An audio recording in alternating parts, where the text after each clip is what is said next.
everybody, and welcome to Kyack Knits. This is my third knitting and spinning podcast, and yeah, I'm glad to have you watching this. Today I am wearing my Secret Summer Crop by Jessie Made Knitwear. This was created using basically the blue. I'm going to come closer so you can see. The blue colour was just leftover yarn from my husband's stash, and I held it together with a dropped alpaca in grey just to give it a little bit of fluff. I made this small, but because obviously the yarn was heavier than the 4-ply required in the pattern, it was slightly bigger, and it fits me well in the sense that I do like to sort of just use it as a layering piece. And the alpaca makes it somewhat itchy on my chest area, so I don't wear it as a bralette, I just sort of wear it as a layering piece like I am today. Today is going to be an interesting podcast because I don't have a great deal of hand knitting to show you. I've got some stuff though, which I'm very excited, nervous, big emotions that I'm feeling about, but it's something may have hinted at in previous episodes and is sort of the whole reason why this channel exists. But I'm getting ahead of myself. But yeah, I've not had a great deal of knitting. I've not gotten a great deal of knitting done this week because I'm just lucky enough to have an incredibly demanding social schedule. So my first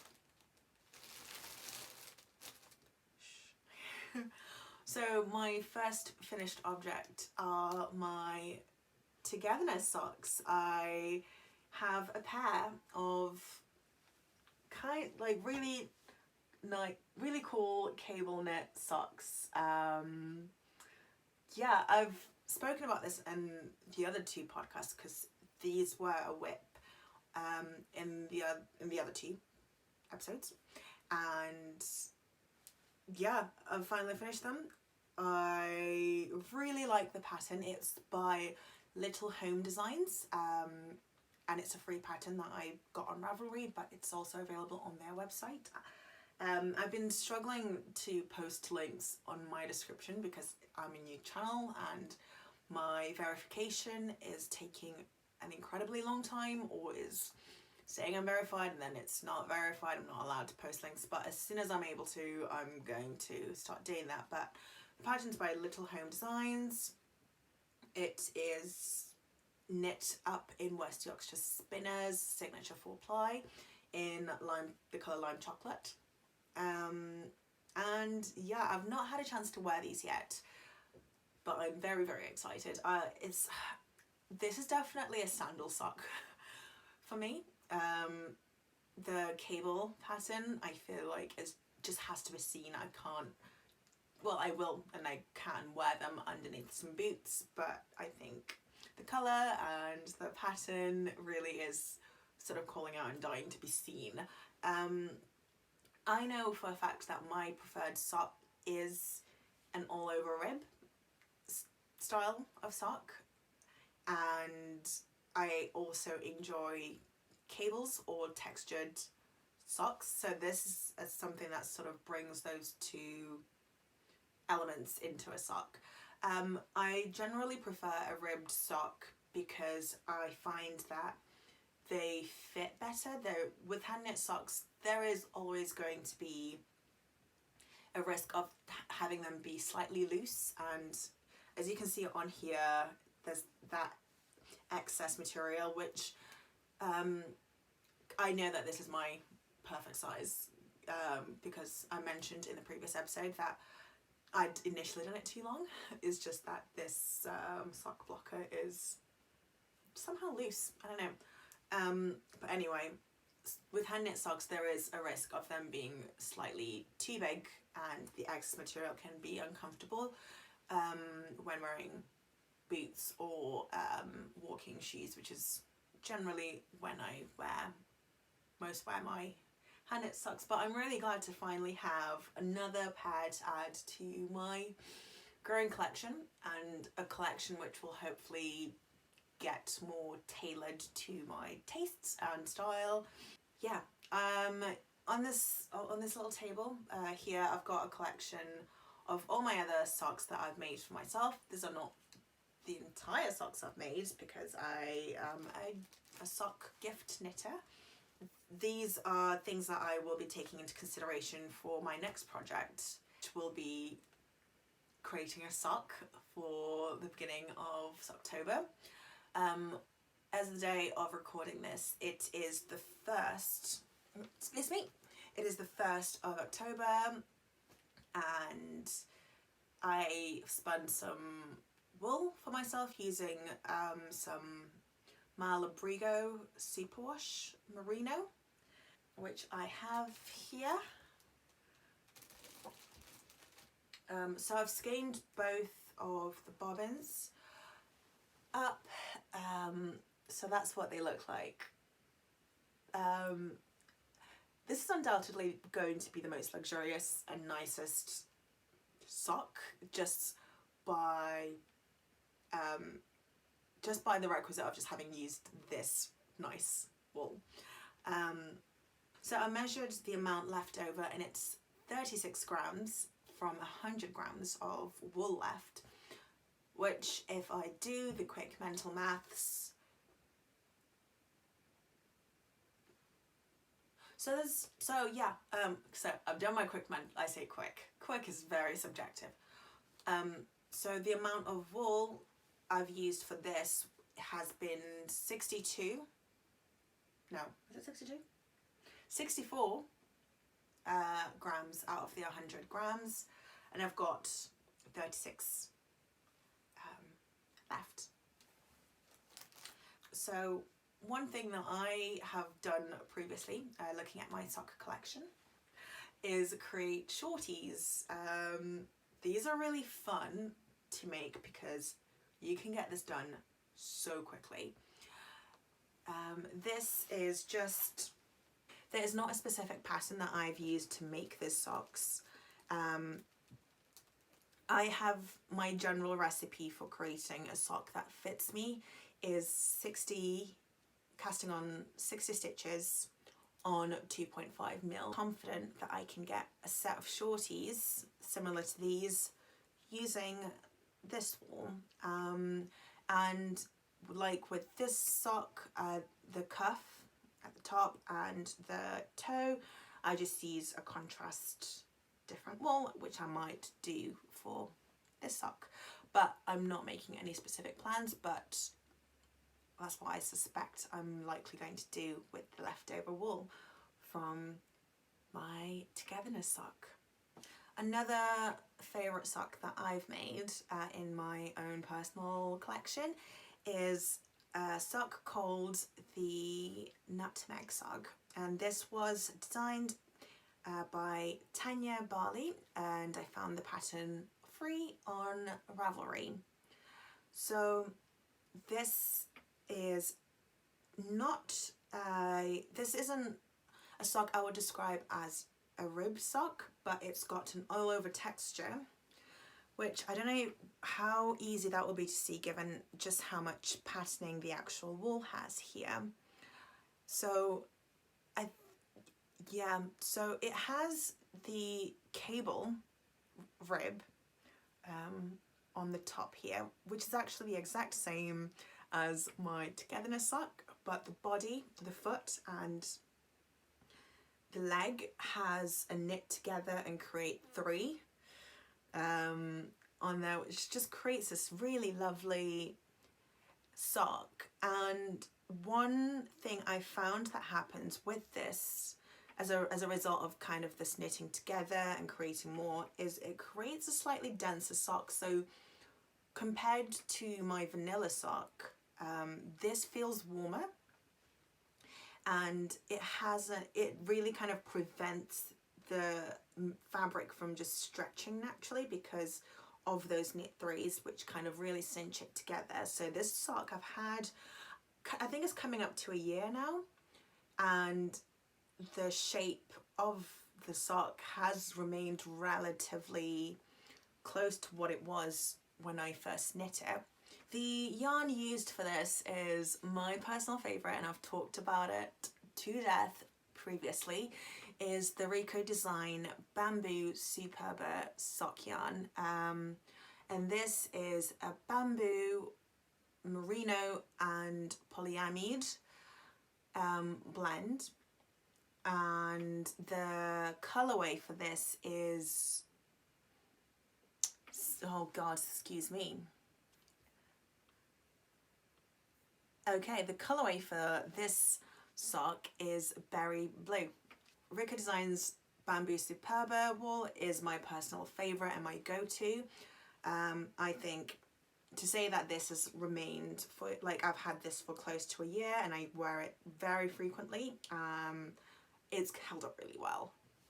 One of the first socks I ever made was this sock, and it's quite embarrassing to say that because I still haven't woven in the ends.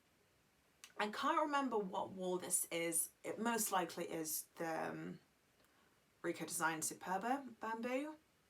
No, it's not actually. I know what it is. This is Drops Fable. Got it. And this was a sock that I knit on 3 milliliters, and it was 60 stitches, a 60 stitch count sock. I do mine top down. And this one is my favourite sort of home/boot sock, because with the fact that it's knit in 3 milliliters means that it's just one of the roomier socks I have. It's not the best fitting, and that's just fine. That happens from time to time, and I think the colour's alright. Blues and greys, that's my colour scheme. So there you go. My ultimate favourite sock to this day is just your classic ribbed sock. I've talked about this one too much, so I won't go too much into detail. And this is the sock which basically sold me on why I think an all over ribbed sock is just the most comfortable. As you can see, this is skinnier than this one on the leg, but I prefer the fit for this because it's ribbed. It's got a good amount of stretch to it, but it hugs your leg perfectly throughout, and so just taking in a perfect construction with my favorite commercial wool, this sock just ticks all the boxes for me. As of filming this today, it is the 1st of October, and traditionally I take part in Socktober, and I really embrace doing it. And like I mentioned, I've spun some wool specifically to knit my own personal favourite sock, and yeah, this is the sock that I'll be using it. My current plan for this is to do a 2x2 rib sock, and I will definitely use a top-down construction because I don't like binding off for socks, because I always find that when I bind off, no matter, even if I use stretchy bind off, I just want to definitely know that it's going to be a sock I can put on and it won't cut off my circulation to my foot. So yeah, this is what I'll be doing. I'm going to have a vlog that coincides with me making this throughout the month. I'm hoping to have a good chunk of the first sock done by the next episode, but I'm not going to hold myself religiously to that target, but I will try my best. And I've only really got one other project which I will be getting on with but that one is not a priority. It's a project that's been on my needles for a year now, but I've been trying my hardest to get rid of any whips, and I work best when I am only working on one project. I cannot divide my brain into working for multiple projects. I end up doing little on the multiple projects than I would do if I just had one thing to focus on.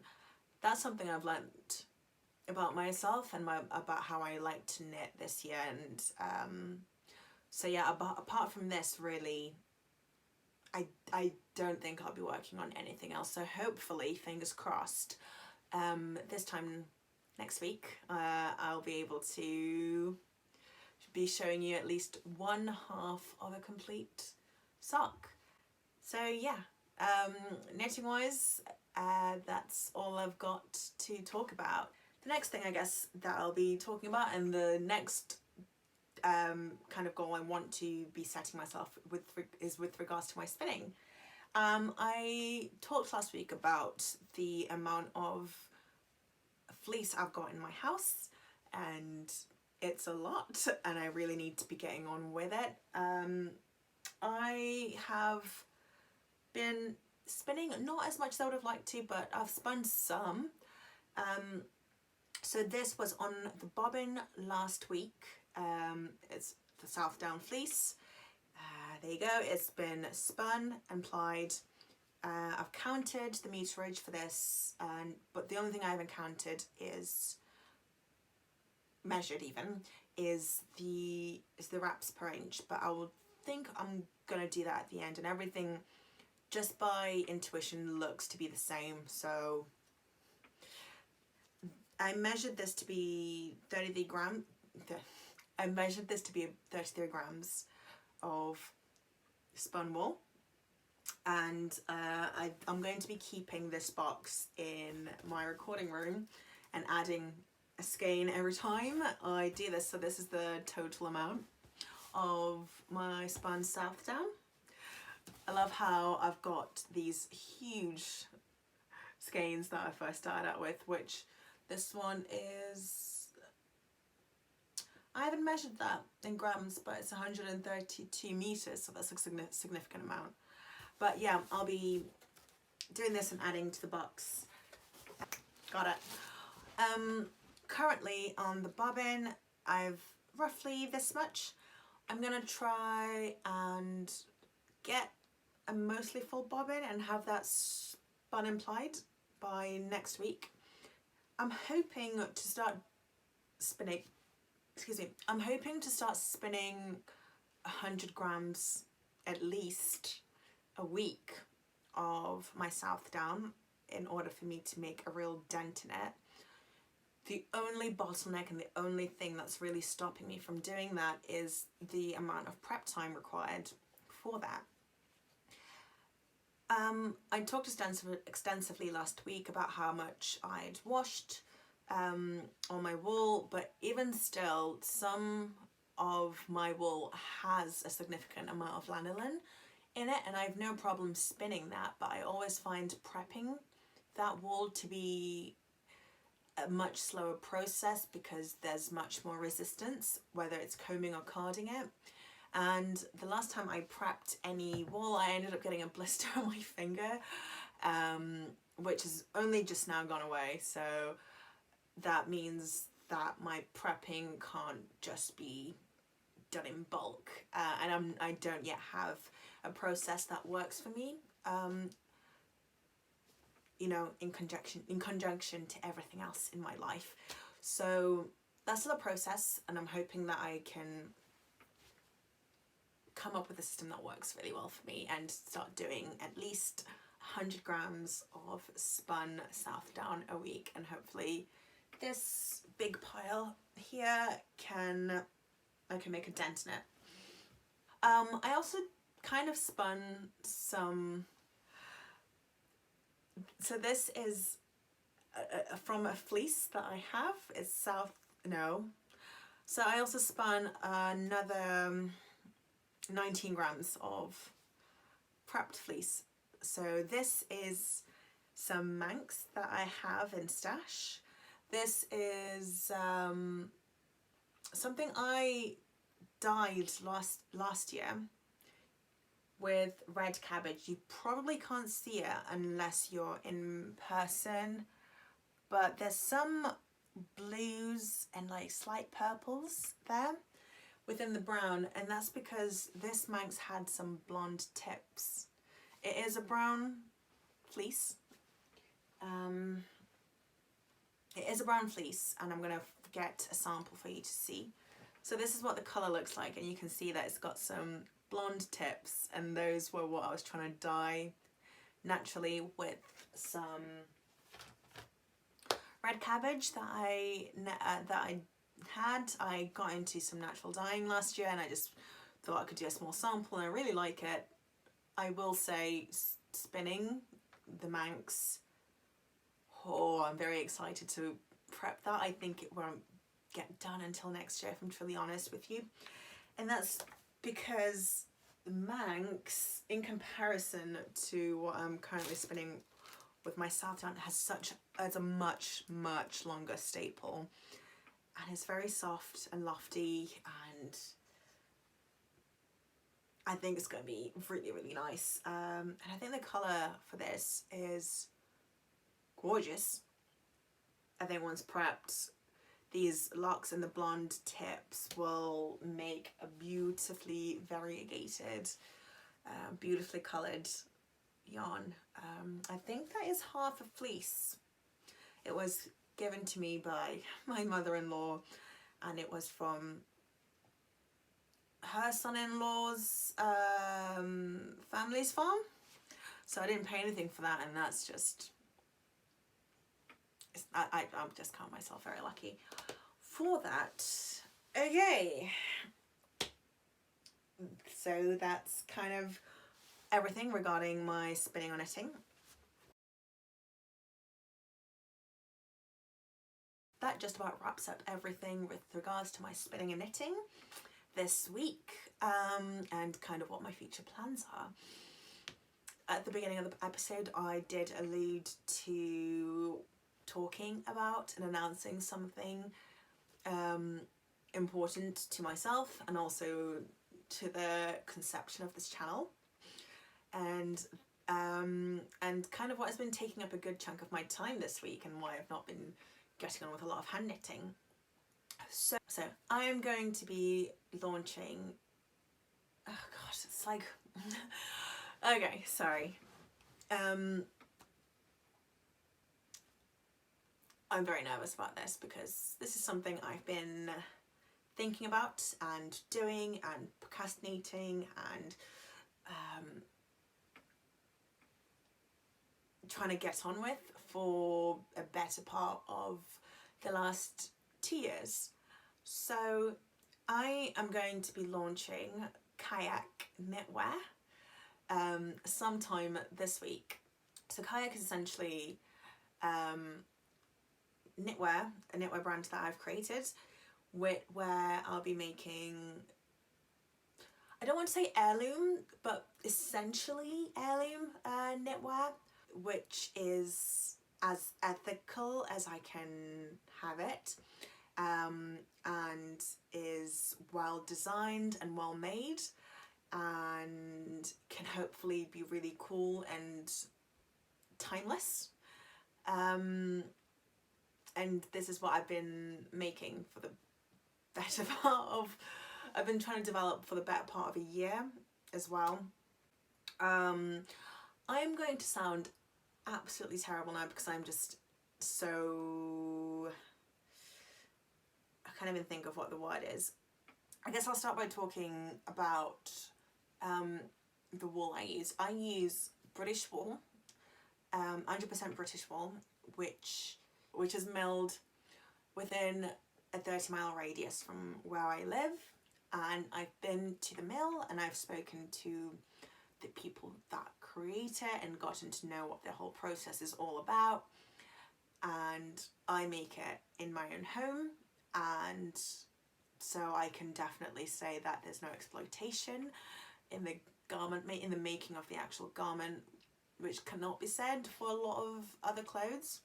Now I feel like I'm rambling and I just need to start showing you some of the stuff that I've made. So this is my current stock.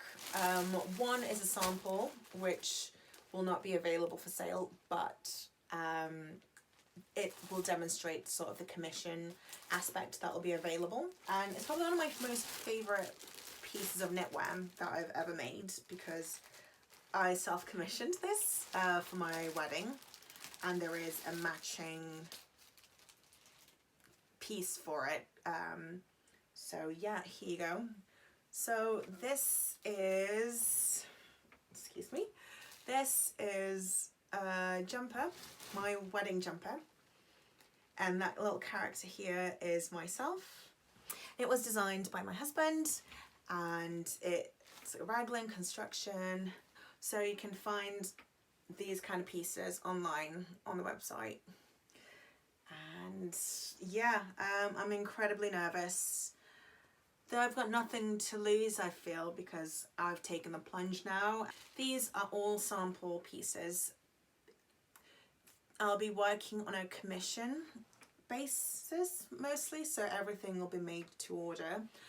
And this is so as not to create unnecessary stock, which is a big part of why commercial fashion is incredibly wasteful, because you're creating more than you need. And these samples will be classified as sort of ready to ship, and they're basically in a sample size for my own personal self, because I can model this and try it on and then be able to determine whether or not the actual fit works, whether there's enough, you know, room in the neck or like in the arms, that part, etc, etc. So that's everything for today's episode. I hope you had a lot of fun with this video, and I shall be seeing you next week. Bye, happy knitting.